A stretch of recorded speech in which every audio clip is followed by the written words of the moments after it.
Hi, my name is Sarah Booth, and this is my screencast recording for EDU 709 for the Creating Project. For the topic, I chose Class Dojo, which I was actually first introduced to by my daughter's school, who were trying to look at ways to do different behavior management techniques. And I believe one of the teachers went to a seminar, and this was one of the topics that was addressed. So they thought it would be an interesting technology idea to bring to the school. The only problem is we went and set everything up, and none of my daughter's teachers in the 2 years she's been there have used this. So I started thinking, well, maybe there's a reason for it. Perhaps they didn't understand exactly what the purpose was. So that's why I chose it, to look into it more and to dig a little deeper into the actual usage that you could do for Class Dojo. So the first lesson that was looking at was to really just do a basic introduction to Class Dojo, which the website looks like this. It's just a free online website that anybody, any teacher can log in, create a profile, and it doesn't require like anything to be associated. I even created, which I'll show you, a mock account so that you can see what a teacher would actually see when they go into this program. And so I thought for that first introductory lesson, it would be just basically teaching not only the students but the teachers and the parents as well as to what the purpose of this program is and how it can be used and the benefits of using this program. So when a teacher logs in, you just go right here to the login. It'll first ask you if you didn't have an account, you can create an account, which is really simple. And it'll take you to this site where you can, this is a picture of me and my kids, you can do a profile picture, and they already have a demo class for you to view, which is great because when you click on it, they've already loaded some of the kids that you could use. And what it basically is just showing you is how you can have these profiles of the students and you give them basically behavior points. And once you click on one, there are already loaded, preloaded, which you can add more of these types of behavior rewards to them. These are the positive rewards that have already been put into the system. So you can just basically, when you click on a student, you can click on such as for staying on task, and it loads it. You can also click on other students, and perhaps you're feeling that something needs work. So these are the preloaded settings that are already in there for Class Dojo. You can add more, create more, change them. Again, this is just showing you examples of what they had. So perhaps Hallie that day was unprepared, so they're going to get a negative. What this site then does is it even allows you to run, it'll give you reports up here. You have reports, messages. This is kind of like what they're calling your dashboard, to just show all the students there. And when you click on reports, it can give you a report for the entire class, and you can see how many have earned positive points or perhaps negative.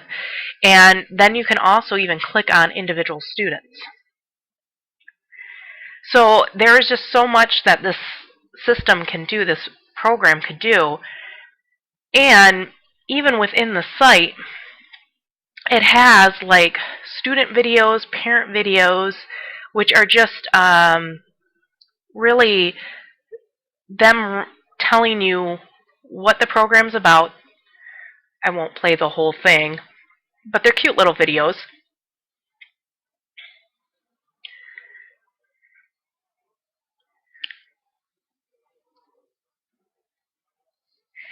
And these are already pre-done videos that you could use in this introductory lesson to show students, and there's even one of parents, of actual parents who have participated in the program and used. So they have, and there's multiple, if you have some that might be hesitant in how it works or the benefits of it.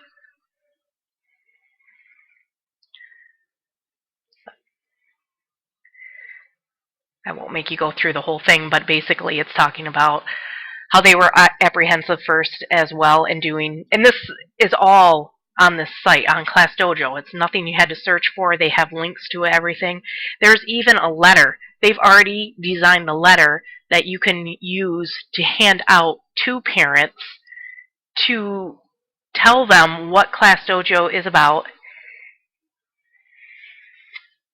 and get you, if it'll direct it into, see if it pops up, I'll show you. But it's just a basic letter that's saying, we're introducing Class Dojo, what it's about, and it's getting the parents information, because you need an email address to go into Class Dojo to, if you'd like, to email the parents directly. These reports can be emailed directly to the parents, or they can just be printed off and allow the you can send them home in the student's folder, have it there for parent-teacher conferences, and it's just a really, I think, beneficial site.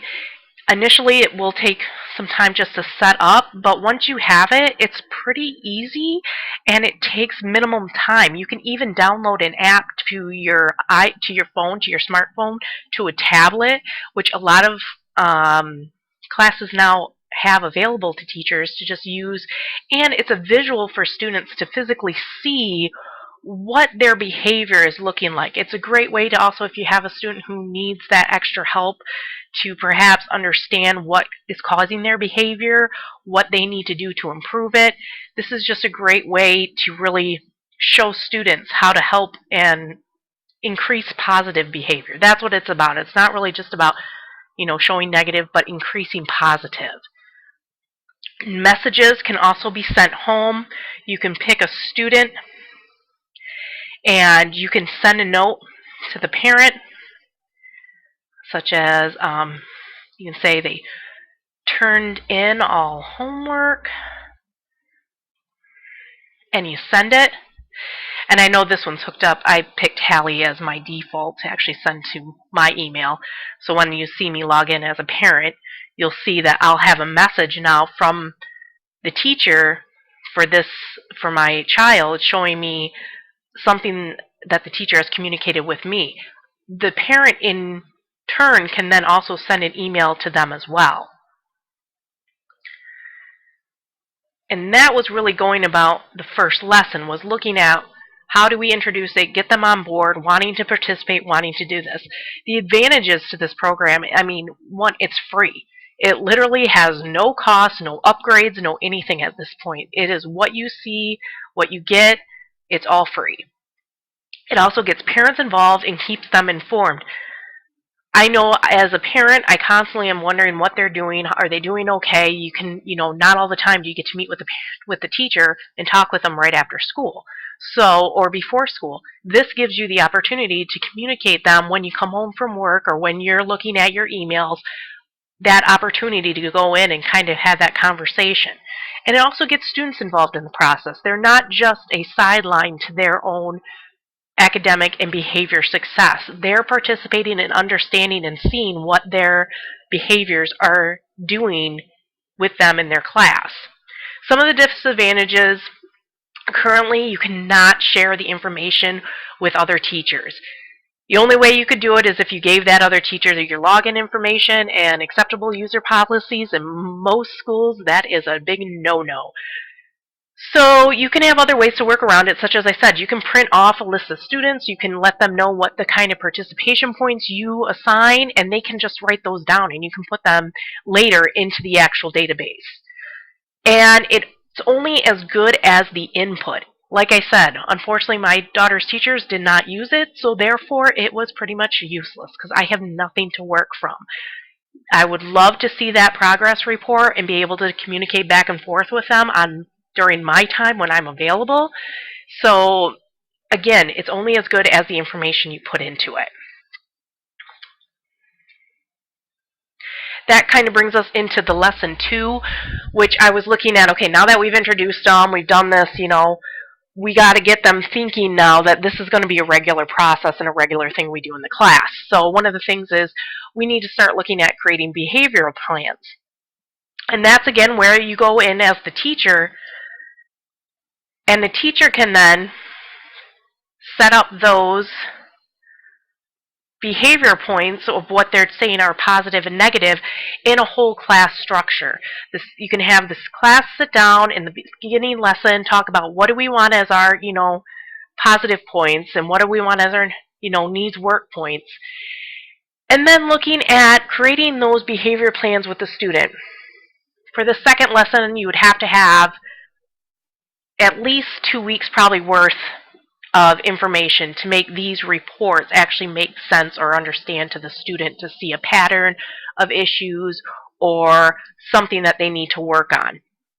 And the teacher can basically just pull up, if they were doing it individually based, I think it's a good thing to just do face-to-face type things with students, and look at what their progress has been for the past 2 weeks. They can then create a behavior plan that looks at, okay, these are the things we're doing great. These are the areas we need to work on. What can we do to help increase our positive behavior for those? And then you can just put the notes when you click on the student. You can even, put notes in here saying that you've talked, with Hallie. These are the points that we've talked about working on. And they're things then the parent understands, well, these are things I can do at home too.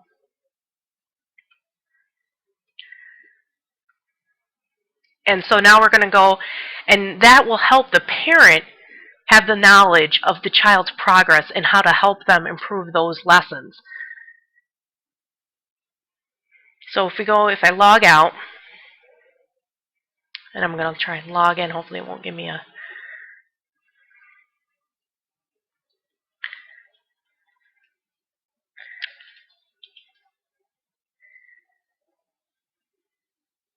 Now I'm logging in as the parent. So this is what the parent sees when they log in to the site. Initially, you can, like I said, you'll give them that letter of telling them what, to expect, where to go, how to log in, and then depending on their kids, this is my actual daughter, and as you can see, there's nothing. So the information is just wasted, and I spent time setting this up and was excited to do this. When you click on someone who actually has done things, now you see this whole little graph that shows what they're doing, what they're having issue with, saying being unprepared and off task. And you can see each day and when these were submitted and the comments. And so I have a message out here pending. As a parent, I can come here and there's how I can communicate, and I can say that, okay. And I can say, working with Hallie to turn work in. And I can send that message. And there was that where they were talking about where I'm going to work with her to do it and it's been delivered. So when the teacher logs in, they'll see that other message. So it's almost that email instant message thing that allows the parent and the teacher to really work together and become one and helping this child do better in school, because that's, that is the goal for both the teacher and the parent. So again, the advantage is students are an active part in managing their behavior. They're not just left on the sideline thinking that they can't do it. And it's giving them initiative to think of what is a reward